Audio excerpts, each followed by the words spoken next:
Hi friends, നമ്മുടെ mission LDCയിൽ ഇന്നലെയും ഇന്നും ചെറിയൊരു ബ്രേക്ക് ആയിരുന്നു. അതായത് ഇന്നലെ നിങ്ങൾക്ക് വിഇഒന്റെ എക്സാം എഴുതാനുള്ള ഒരു സമയം തന്നു. ഇന്ന് വിഇഒ എഴുതിയവർക്കും കൂടെ LDC ബാച്ചിലേക്ക് ജോയിൻ ചെയ്യാനുള്ള ഒരു ദിവസമാണ് ഇന്ന് കൊടുത്തത്. അപ്പോൾ അതുകൊണ്ടാണ് ഇന്നും ഇന്നലെയായിട്ട് അവിടെ ഒരു ചെറിയൊരു ബ്രേക്ക് വന്നത്. നമ്മൾ വീണ്ടും ഡെയിലി എക്സാമിലേക്ക് തിരിച്ചു വരുന്നു. മിനിയാന്ന് നിങ്ങൾക്ക് ചെയ്യാൻ തന്നിട്ടുണ്ടായിരുന്ന ക്വസ്റ്റ്യൻ പേപ്പറും അതിനോടൊപ്പം കേരള ഫാക്സിൽ നിന്ന് 14, 15, 16 ലെസൺസിൽ നിന്നുള്ള പരീക്ഷയും നമ്മൾ നടത്തിയിട്ടുണ്ടായിരുന്നില്ല. അതാണ് ഇപ്പം നടത്തുന്നത്. നാളെ പഠിക്കാനുള്ള ടോപ്പിക്കും കൂടെ ഇവിടെ തരുന്നു. ആദ്യമേ ഓർപ്പിക്കുന്നു, അശ്രദ്ധ കൊണ്ട് നെഗറ്റീവ് അടിക്കരുത്. ചോദ്യം വായിച്ച് 2 സെക്കൻഡ് ഒന്ന് വെയിറ്റ് ചെയ്യുക. 20 ചോദ്യങ്ങളാണ് തയ്യാറാക്കിയിട്ടുള്ളത്. ഒന്ന്, ചട്ടമ്പി സ്വാമികൾ രചിച്ച കൃതി ഏത്? ദുരവസ്ഥ, ജാതിക്കുമ്മി, ദൈവദശകം, പ്രാചീന മലയാളം. 2, ബക്രാനങ്കൽ അണക്കെട്ട് പണി കഴിപ്പിച്ചത് ഏത് നദിയിൽ? നർമ്മദ, മഹാനദി, കാവേരി, സത്ലജ്. 3, ഒളിമ്പിക്സ് അത്ലറ്റിക്സിൽ സെമി ഫൈനലിലെത്തിയ ആദ്യ കേരള വനിത? ഷൈനി വിൽസൺ, PT ഉഷ, അഞ്ജു ബോബി ജോർജ്, പ്രീജ ശ്രീധരൻ. 4, ഇന്ത്യയിൽ ആദ്യത്തെ മെട്രോ റെയിൽ ആരംഭിച്ചത് എവിടെ? ഡൽഹി, ബാംഗ്ലൂർ, കൊൽക്കത്ത, ചെന്നൈ. 5, പിൻ കോഡ് സമ്പ്രദായം ഇന്ത്യയിൽ നടപ്പിലാക്കിയ വർഷം? 1952, 1960, 1962, 1972. 6, കേരളത്തിലെ ഏറ്റവും കൂടുതൽ വ്യവസായശാലകളുള്ള ജില്ല? എറണാകുളം, കൊല്ലം, തിരുവനന്തപുരം, തൃശൂർ. 7, ഭൂമിയിൽ സ്വതന്ത്രാവസ്ഥയിൽ കാണപ്പെടുന്ന ലോഹമാണ്? ഇരുമ്പ്, സ്വർണം, അലുമിനിയം, മഗ്നീഷ്യം. 8, ഒരാറ്റത്തിലെ പ്രോട്ടോണുകളുടെ എണ്ണമാണ്? Atomic number, mass number, proton number, അറ്റോമിക ഭാരം. 9, കാലിയം എന്നത് ഏത് മൂലകത്തിന്റെ ലാറ്റിൻ നാമമാണ്? Sodium, calcium, potassium, gallium. 10, ഹൈഡ്രജന്റെ ഐസോട്ടോപ്പ് അല്ലാത്തത് ഏത്? Protium, deuterium, cadmium, tritium. 11, ഇന്ത്യയിലെ ഏറ്റവും വലിയ ഒഴുകുന്ന സോളാർ പ്ലാന്റ് സ്ഥാപിച്ചിരിക്കുന്നത് എവിടെയാണ്? മലമ്പുഴ അണക്കെട്ട്, ബാണാസുര സാഗർ, ഇടുക്കി ഡാം, ചെറുതോണി ഡാം. 12, കേരള രൂപീകരണത്തിന് ശേഷം നിർമ്മിക്കപ്പെട്ട ആദ്യത്തെ അണക്കെട്ട്? ഇടുക്കി, പീച്ചി, മലമ്പുഴ, ആളിയാർ. 13, മുല്ലപ്പെരിയാർ ഡാം പണി കഴിപ്പിച്ച വർഷം? 1985, 1876, 1895, 1885. 14, മുല്ലപ്പെരിയാർ അണക്കെട്ട് സ്ഥിതി ചെയ്യുന്ന താലൂക്ക്? ദേവികുളം, മൂന്നാർ, പീരുമേട്, അടിമാലി. 15, വയോമിത്രം പദ്ധതി എത്ര വയസ്സിന് മുകളിലുള്ളവർക്കാണ്? 75, 60, 65. ഡി ഓപ്ഷൻ 70 വയസ്സാണ് കേട്ടോ. 70 വയസ്സ് എന്നുള്ളത് എന്ത് ചെയ്യുക? ജസ്റ്റ് ഇവിടെ ആഡ് ചെയ്യുക, ഡി ഓപ്ഷൻ.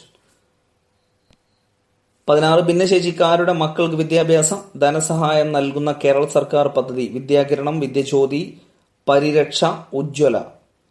17, മലമ്പുഴ അണക്കെട്ട് ഉദ്ഘാടനം ചെയ്ത വർഷം? 1960, 1957, 1967, 1955. 18, കേരളത്തിലെ ആദ്യത്തെ concrete dam? Cheruthoni, Kulamavu, Idukki, Mattupetty. 19, Karapuzha dam ഏത് ജില്ലയിൽ സ്ഥിതി ചെയ്യുന്നു? കോഴിക്കോട്, മലപ്പുറം, വയനാട്, പാലക്കാട്. 20, പൊന്മുടി സുഖവാസ കേന്ദ്രം സ്ഥിതി ചെയ്യുന്നത്? ഇടുക്കി, തിരുവനന്തപുരം, കൊല്ലം, ആലപ്പുഴ. അപ്പോൾ ഇത്രയാണ് 20 ചോദ്യങ്ങൾ. 20 ചോദ്യങ്ങളുടെ ഉത്തരങ്ങൾ എഴുതിയ ശേഷം ഉത്തരങ്ങൾ ഏതൊക്കെയാണെന്ന് നോക്കാം ഏതൊക്കെയാണ് ഉത്തരങ്ങൾ എന്നുള്ളത്. 1, ചട്ടമ്പി സ്വാമികൾ രചിച്ച കൃതി? ഓപ്ഷൻ ഡി, പ്രാചീന മലയാളം. 2, ബക്രാനങ്കൽ അണക്കെട്ട് പണി കഴിപ്പിച്ചിരിക്കുന്നത്? Option D, Sutlej. 3, ഒളിമ്പിക്സ് അത്ലറ്റിക്സിൽ സെമി ഫൈനലിലെത്തിയ ആദ്യ കേരള വനിത? Option A, Shiny Wilson. 4, ഇന്ത്യയിൽ ആദ്യത്തെ മെട്രോ റെയിൽ ആരംഭിച്ചത്? Option C, Kolkata.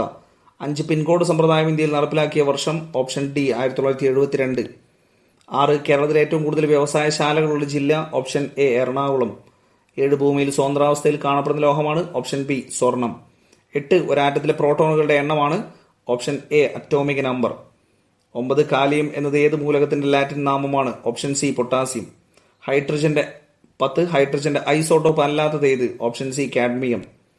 11, ഇന്ത്യയിലെ ഏറ്റവും വലിയ ഒഴുകുന്ന സോളാർ പ്ലാന്റ് സ്ഥാപിച്ചിരിക്കുന്നത് എവിടെ? Option B, Banasura Sagar. 12, കേരള രൂപീകരണത്തിന് ശേഷം നിർമ്മിക്കപ്പെട്ട ആദ്യത്തെ അണക്കെട്ട്? Option B, Peechi.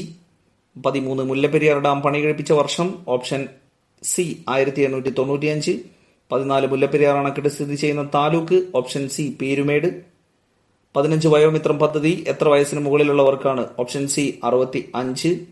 16, ഭിന്നശേഷിക്കാരുടെ മക്കൾക്ക് വിദ്യാഭ്യാസ ധനസഹായം നൽകുന്ന കേരള സർക്കാർ പദ്ധതി? Option A, Vidyakiranam. 17, മലമ്പുഴ അണക്കെട്ട് ഉദ്ഘാടനം ചെയ്ത വർഷം? Option D, 1955.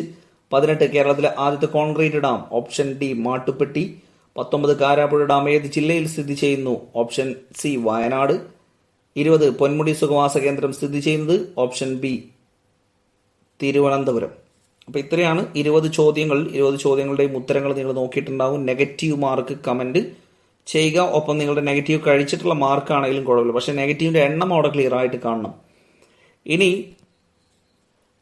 ഇന്നലെ വിഇഒന്റെ പരീക്ഷ കഴിഞ്ഞു. വിഇഒയുടെ പരീക്ഷയിൽ ഇന്നലെ ഒരു 10-15 ചോദ്യങ്ങളാണ് കുറച്ച് എന്ത് ചെയ്തത്, ഒന്ന് ടൈറ്റ് ആക്കിയിട്ടുണ്ടായിരുന്ന ചോദ്യങ്ങൾ. ഇതുവരെ നടന്ന 5 വിഇഒ പരീക്ഷകളിൽ ഏറ്റവും എളുപ്പത്തിൽ റാങ്ക് ലിസ്റ്റിൽ ഉറപ്പിക്കാവുന്ന ഒരു ക്വസ്റ്റ്യൻ പേപ്പർ എന്ന് പറയുന്നത് ഇന്നലെയാണ് നടന്നത്. ബാക്കിയെല്ലാം സിമ്പിൾ ആയിരുന്നു.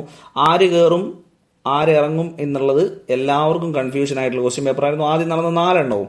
പക്ഷെ ഇന്നലെ അത്യാവശ്യം നിലവാരം പുലർത്തിയ ഒരു ക്വസ്റ്റ്യൻ പേപ്പർ ആയിരുന്നു. അപ്പോൾ അങ്ങനത്തെ ക്വസ്റ്റ്യൻ പേപ്പറാണ് നമുക്ക് റാങ്ക് ലിസ്റ്റിൽ കയറാൻ എളുപ്പം. കാരണം കൂടുതൽ നെഗറ്റീവ് അടിക്കാത്തൊരു ക്വസ്റ്റ്യൻ പേപ്പർ, അതുപോലെ തന്നെ നമുക്ക് അറിയാത്തൊരു 10-15 കൂടി ഉണ്ടാകുമ്പോൾ കട്ട് ഓഫ് ഇങ്ങോട്ട് കുറയും. അപ്പോൾ ഇന്നലെ വിഇഒ കഴിഞ്ഞവർ ചിലരൊക്കെ മെസ്സേജ് അയച്ചിട്ടുണ്ടായിരുന്നു, ഞാൻ ഈ പരിപാടി നിർത്തുകയാണ്, PSC എനിക്കൊന്നും പറഞ്ഞതല്ല, എനിക്ക് അത്ര വലിയ ഭാഗ്യമൊന്നും ഇല്ല എന്നൊക്കെ പറഞ്ഞിട്ട്.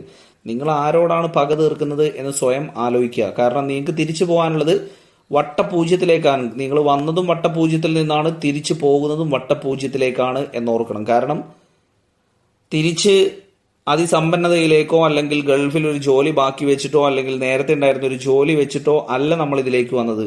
നമ്മൾ ശൂന്യതയിൽ നിന്നാണ് ഇങ്ങോട്ടേക്ക് വന്നത്, തിരിച്ചു പോകുന്നതും അതേ അവസ്ഥയാണ്. അപ്പൊ ജീവിതത്തിൽ നമ്മൾ പകരം വീട്ടുന്നത് നമ്മളോട് തന്നെയാണ്. ഏതെങ്കിലും ഒരു എക്സാം ഡൗൺ ആവുമ്പോഴത്തേക്ക് നമ്മൾ ഇട്ടെറിഞ്ഞ് പോവാനാണെങ്കിൽ നമുക്ക് എന്നേ ആവാമായിരുന്നു. പക്ഷെ നമ്മളിവിടെ പിടിച്ചു നിന്ന് എന്തുകൊണ്ടാ? ഒറ്റ ലക്ഷ്യമുള്ളൂ, കിട്ടിയിട്ടേ ഞാൻ ഈ പരിപാടി നിർത്തുള്ളൂ. PSC എന്ന ജോലി, PSCയിലൂടെ എനിക്കൊരു ജോലി കിട്ടിയിട്ടേ ഞാൻ ഈ പരിപാടി നിർത്തുള്ളൂ എന്നുള്ള ദൃഢനിശ്ചയം കൊണ്ടാണ് നമ്മൾ എന്ത് ചെയ്തത്, ഇവിടെ പിടിച്ചു നിന്നത്. ആ പിടിച്ചു നിന്നത് ഏതുവരെ കാണണം? ജോലിക്ക് അഡ്വൈസ് കയ്യിൽ കിട്ടുന്നത് വരെ കാണണം. അല്ലാതെ ഏതെങ്കിലും ഒരെണ്ണം വീണുമ്പോഴത്തേക്ക് നമ്മൾ പടി അടുത്തത് കൊണ്ടാണ്, അതായത് നമ്മൾ ആ ജോലിയിലേക്ക് അടുത്തെത്തി എന്നിട്ട് ഇനി നമ്മൾ പിന്മാറിക്കഴിഞ്ഞാൽ പിന്നെ വട്ടപൂജ്യത്തിലേക്കാണ് മടക്കം. അപ്പോൾ ഇത്രയും ചെയ്ത സ്ഥിതിക്ക് ഇനി കുറച്ചും കൂടെ ചെയ്തു കഴിഞ്ഞാൽ നമ്മൾ എവിടെ എത്തി?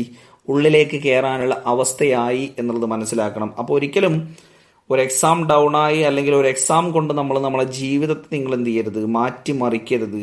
അവസരം ഇനിയും നമ്മളെ കാത്ത് ഇരിക്കുന്നുണ്ട്. അതായത് നമ്മൾ അതിനോട് അടുത്തുകൊണ്ടിരിക്കുകയാണ് എന്ന് മാത്രം എന്ത് ചെയ്താൽ മതി, ആ ഒരു അവസ്ഥയിൽ ചിന്തിച്ചാൽ മതി. അപ്പോൾ അടുത്ത വിഇഒ ഡൗൺ ആയിട്ടുള്ളവരും എന്ത് ചെയ്യുക, LDക്ക് ഇനി എത്രത്തോളം മെയിൻറ്റെയിൻ ചെയ്താൽ പോരെ. അപ്പം അതുകൊണ്ട് നന്നായിട്ട് തന്നെ എന്ത് ചെയ്തോളാം, വർക്കൗട്ട് ചെയ്തോളാം. നാളെ നിങ്ങൾക്ക് കേരള ഫാക്സിൽ പഠിക്കാനുള്ളത് 3 ലെസൺ. ഈ 3 ലെസൺ എന്തിനാ വെച്ചാൽ ആ സ്കീംസ് അങ്ങോട്ട് കംപ്ലീറ്റ് ചെയ്യണം. സ്കീംസ് നമുക്ക് കുറച്ചും കൂടെ അതിൽ വരാനുണ്ട്, കുടുംബശ്രീയുടെ സ്കീംസ് ഒക്കെ വരാനുണ്ട്. അപ്പോൾ അത് കുറച്ചും കൂടെ ഉണ്ടാവും. അപ്പോൾ ഇതിലുള്ളൊരു 3 എന്ത് ചെയ്യുക, ഇപ്പോൾ കംപ്ലീറ്റ് ചെയ്യുക. അപ്പോൾ കേരള ഫാക്സിൽ 3 ലെസൺ നോക്കുക. നമ്മൾ സോഷ്യൽ സയൻസ് 5ാം ക്ലാസ് അവിടെ കഴിഞ്ഞു. ഇനി 5ാം ക്ലാസ്സിലെ സയൻസ് നോക്കണം. അപ്പോൾ നാളത്തേക്ക് നിങ്ങൾക്ക് സയൻസിലെ 5ാം ക്ലാസ്സിലെ 1ാമത്തെ ചാപ്റ്ററാണ് നിങ്ങൾക്ക് വായിക്കാൻ വേണ്ടിയിട്ട് തരുന്നത്. ഇംഗ്ലീഷും മലയാളം വേർഡ്സ് ഉണ്ടാവും, ക്വസ്റ്റ്യൻ പേപ്പറും ഉണ്ടാവും. അപ്പോൾ ഇത്രയാണ് നാളത്തേക്ക് നിങ്ങൾക്ക് വർക്കൗട്ട് ചെയ്യാനുള്ളത്. അപ്പോൾ എന്തായാലും വർക്കൗട്ട് ചെയ്യുക. സയൻസ് മാത്രമാണ് നമുക്കൊന്ന് ചേഞ്ച് ചെയ്തു വന്നത്. 5ാം ക്ലാസ്സിലെ സയൻസ് 1ാമത്തെ ചാപ്റ്റർ നാളത്തേക്ക് വായിക്കാം. ഓക്കെ, അപ്പോൾ നാളെ നമുക്ക് വീണ്ടും കാണാം. കാണുമ്പോഴേക്കും താങ്ക് യു.